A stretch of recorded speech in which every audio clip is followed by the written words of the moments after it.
Hey everyone, I'm Regina DeAngelis, the founder of Family Transitions, Divorce Coaching and Mediation. And I'm coming to you today just to try and summarize for you all in one place some of the most important secrets to creating a truly DIY divorce, which is absolutely possible and can absolutely save you tens of thousands of dollars. But there's some things that you need to keep in mind as you move forward with this process. So I don't want to take up tons of your time today. We're just going to um, dive right in here.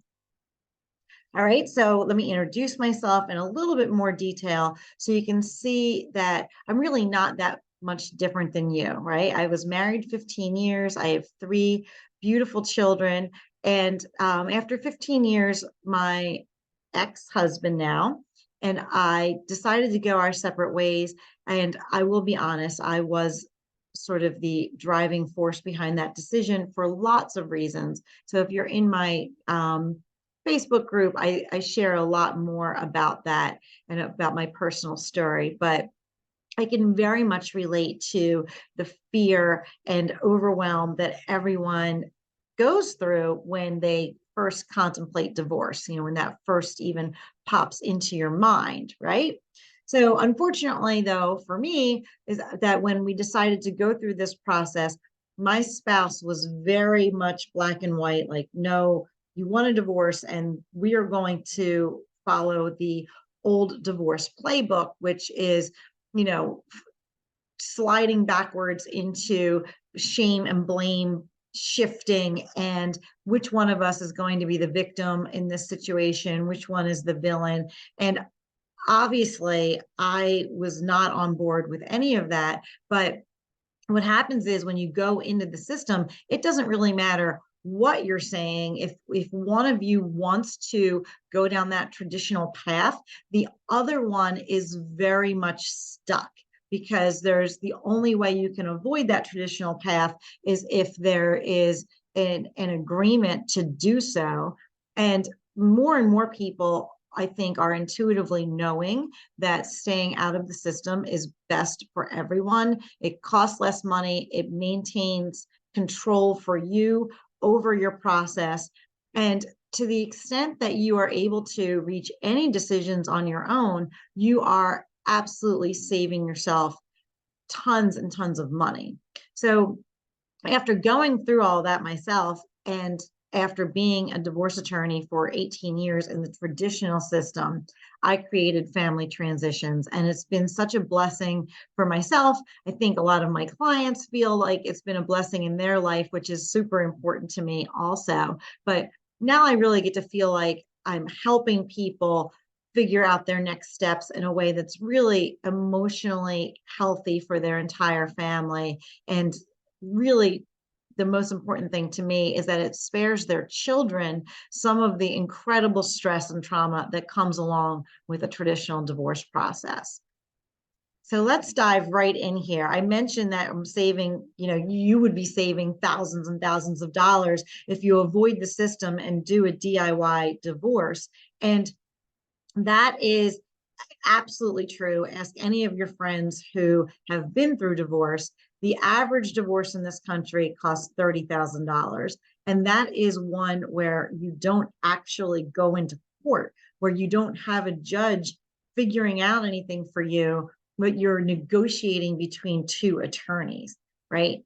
And I have found over and over again that people resort to two attorneys out of fear because they don't trust themselves to make accurate decisions. So really, all that you need to do to avoid two attorneys is be comfortable with the level of education that you're getting for how the divorce process goes.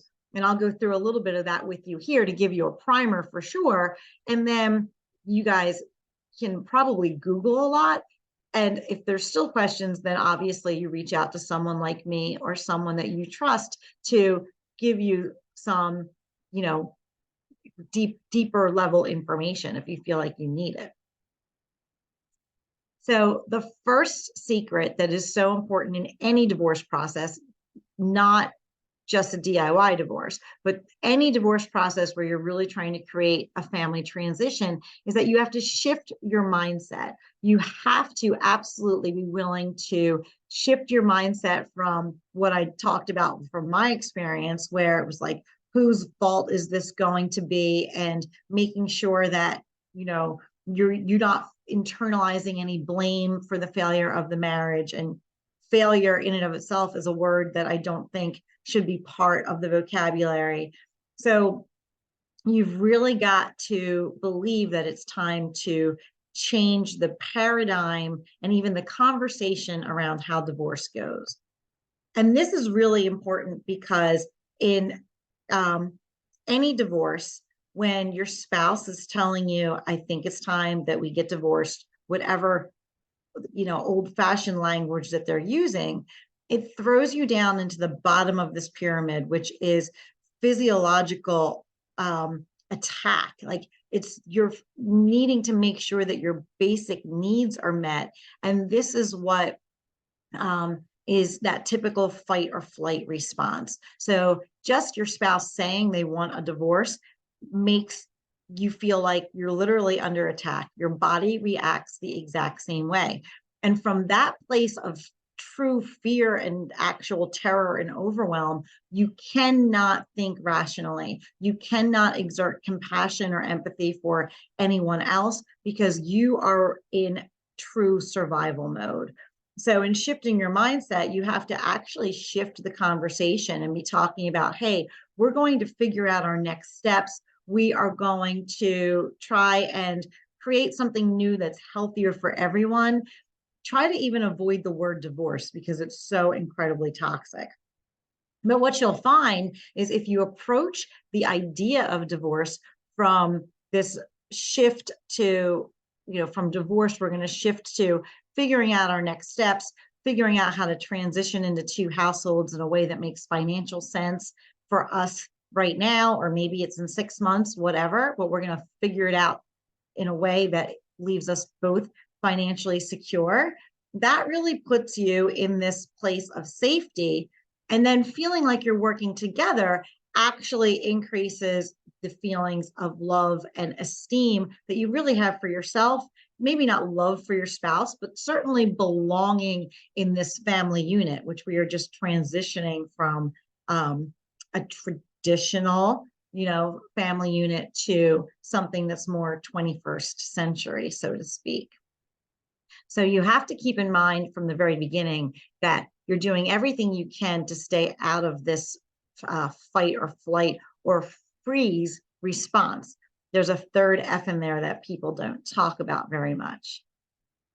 All right, so here's what you're doing. You're looking here at the original mindset. This is where your lawyers actually, the whole entire divorce system is designed to keep you here over on the left, right? Where you start out totally terrified and then you shift into anger and then you're going to shift into blame, because the only way you can win in court is if you convince the judge or a court that someone else is more to blame than you, right? Or that you contributed more than they did. It's all about really shifting blame. So you're going to, cross all of that out and totally completely shift into a mindset of, hey, we're going to recognize that we both did the best that we could with, the tools that we had at the time. And life is a constant evolution. So you're going to forgive yourself for anywhere where you felt like maybe that you could have done better. And you're certainly going to do your best to forgive your spouse and say, hey, you know what? I'm not going to take this personally. And so often I talk to people, I listen to their stories and I say, that whatever's going on here has nothing to do with you, right? We're all constantly processing our past traumas and just trying to figure ourselves out as we get older. So it's this place of mutual forgiveness where you're like, you know what?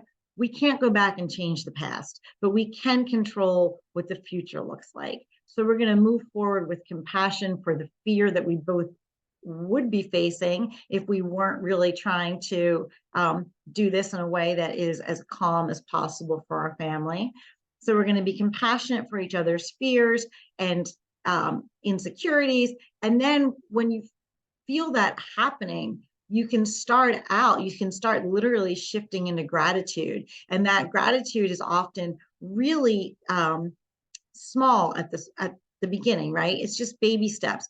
The most basic form of gratitude that we can have here is, hey, if nothing else, I'm really grateful that we are going to try and figure this out as much as possible on our own, because I know that that's really making this situation much easier on our kids, and it's really saving us tons of money. So the gratitude starts like as a little seed, and then it flourishes as you go through this process.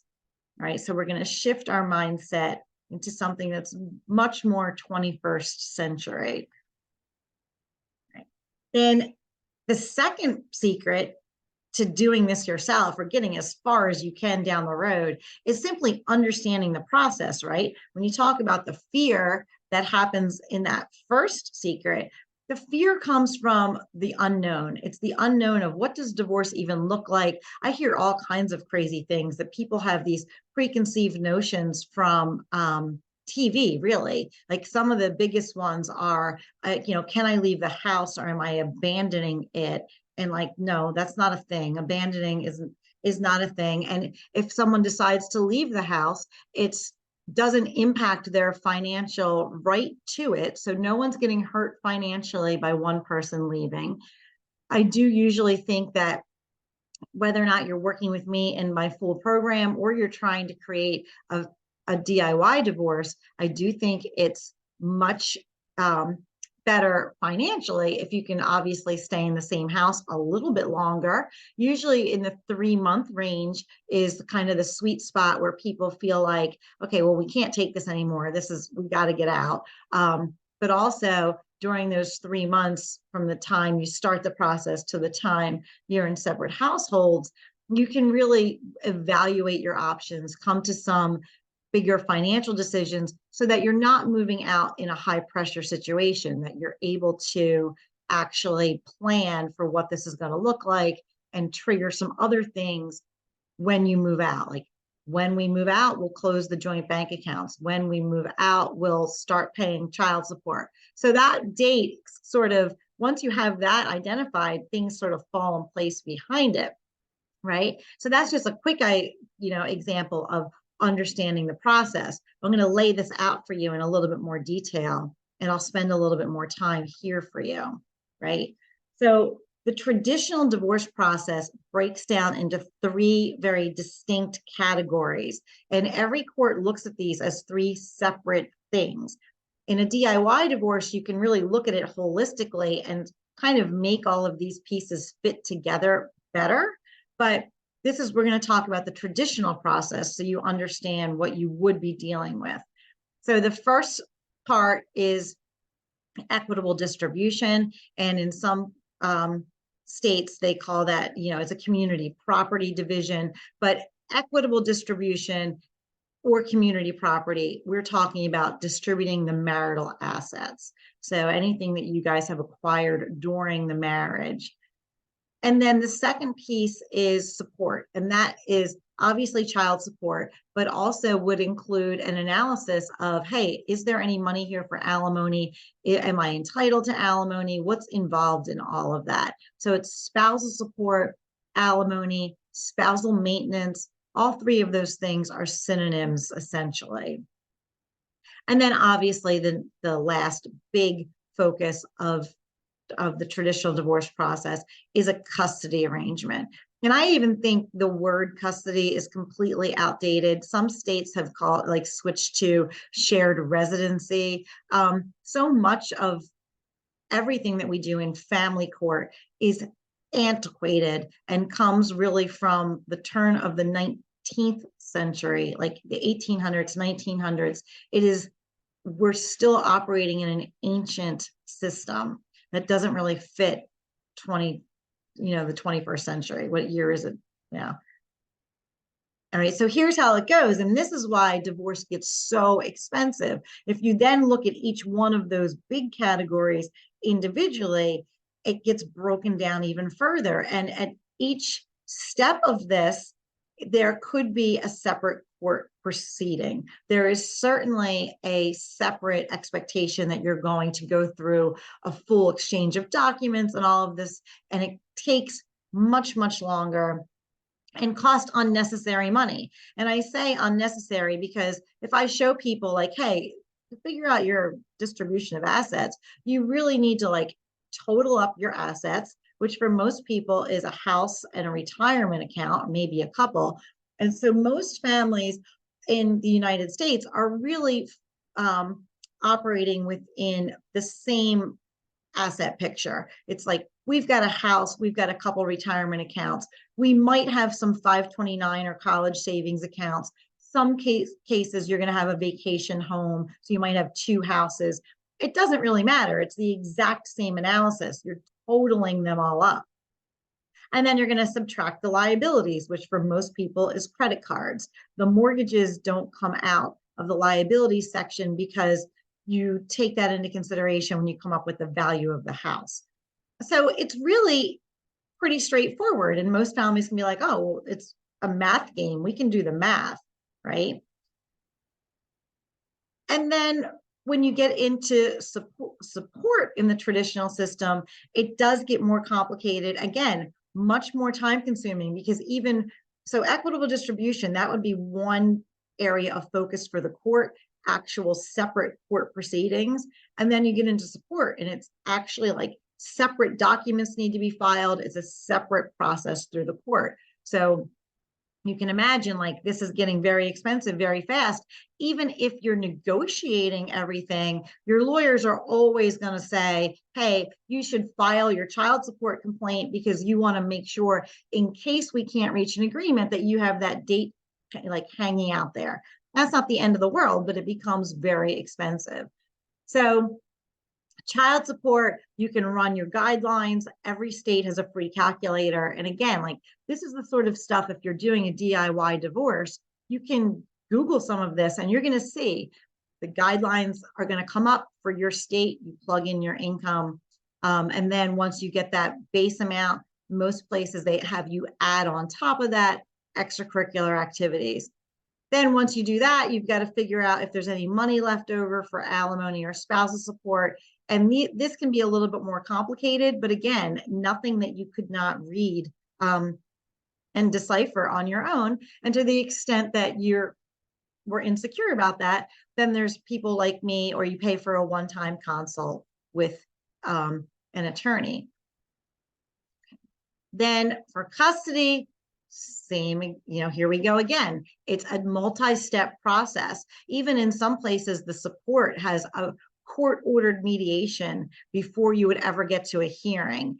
And so court-ordered mediation is not like the types of mediation that I do in family transitions. It's a much narrower focus. They're really just trying to kind of pigeonhole you into their form orders, but it does give you a little bit more flexibility, and you do avoid the stress of an actual hearing if you can work out an agreement for custody at this first court-ordered mediation level. In every state where I've done worked with couples through family transitions, there is always a mediation level before a custody hearing, and that's one like nuance or change that they've made in the last couple of decades. That's sort of a nod to, hey, custody litigation is really harmful to families and really not in the children's best interest, even though that's what they say they're all trying to figure out, right? So if you go to a hearing, and if you go to a hearing on any level of the divorce process, I have found that it is incredibly toxic and detrimental because it just makes everyone angrier. You're super angry at having to be in that position. You're super angry at having to spend the money. And regardless of whether or not you win or lose, you're mad about the money and the time that's wasted to get to the result. But it's, just to step foot in the courthouse, we used to tell clients in our practice, if you had a hearing and you actually had your lawyer need to attend the hearing and go through that exercise, it was going to cost you easily $3,000. And that's on top of the money that you've already paid in terms of a retainer. So every time you step in a courthouse, your bill jumps in like increments of thousands. It's not insignificant. And that really the worst part for so many of my clients, what they found is like the giving up of total control to a stranger who knows nothing about you and has 3 or 4 other families waiting in line that day. So is going to give you, in most places, no more than an hour. So whatever your issue was, your day in court is 1 hour. So that's really, really part of what is so toxic and traumatic, I think, about the traditional process as well. So the third secret then, now that you've seen how this traditional process goes and have some foundation there, what you would need to think through if you're doing a DIY divorce, the third secret is to maintain control of your process, right? And so here's how Family Transitions guides all of our clients, regardless of what level of support you're getting from us.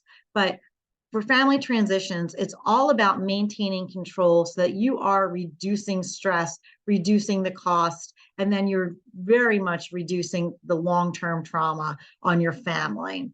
So to take control of your process, you really just have to have a plan, right? Decide where you want to start. We're going to start with equitable distribution. We're going to, do nothing in the household right now. We're just going to spend some time gathering up what we think we have. And then you deal with your most important issues first. So do it in small increments, figure out one thing at a time. A perfect example, and where most of my families start, is by looking at just the house, right? Having an honest conversation about, okay, if I was going to keep the house, I would have to pay my spouse, $25,000 in equity. How would I do that? Would I qualify for that new mortgage? So all of those questions are what you think through, but you think them through without feeling like you're under pressure for one of you to get out, or that, one of you is going to stop paying the bills. You just say, hey, while we're figuring this out, we're going to keep everything status quo, and we're going to just work slow and steady, right? And I will tell you this, no matter how far you get, even if you decide like, no, we're going to abandon a DIY because we need to talk to a mediator, we're stuck on something. Every decision that you make towards the full global decision is reducing your overall cost. I mean, there is no question about that. With Family Transitions, if you participate in the DIY course and then decide you need a higher level of support, we credit the course fee towards the full fee that you're paying for your next level of support, whatever that might be. So you're not losing anything there.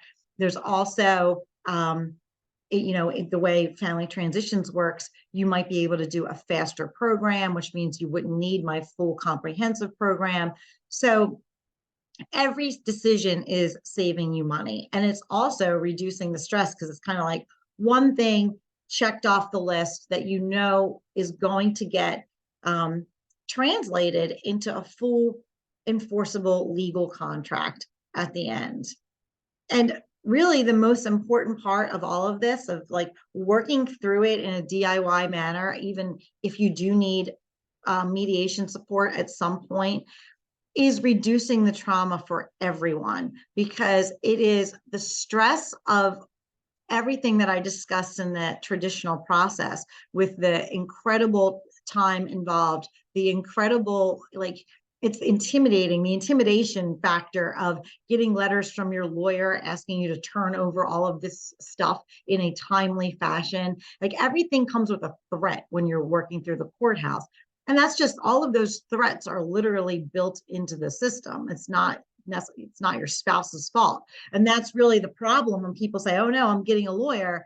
Even if they are saying to each other, we're going to be amicable, the threat is built into the system. The expense is built into the system. So no matter how you twist it or turn it, a DIY divorce is always going to be the better option for every family in terms of reducing stress, reducing cost, and reducing trauma. So I think that about sums it up for me today. If you have any questions about any of this, feel free to reach out at Family Transitions. It's Regina DeAngelis at ftdivorcecoaching.com, or you can just go to ftdivorcecoaching.com and schedule a call to talk to me in more detail. There's also a whole section on my website about the DIY course that Family Transitions offers. And if that was something you were interested in, that is at an introductory price right now of just $500, which is great because it includes all the information you would need to navigate each one of these steps, but also a weekly call with me so that you can kind of stay on track, get your questions answered. And that's a weekly group call, but it's great for making you feel like you're not alone in this, making you feel like you're not stuck, and really just making sure that you stay on track and moving forward in these small increments, small little chunks that prevent you from feeling overwhelmed and stuck.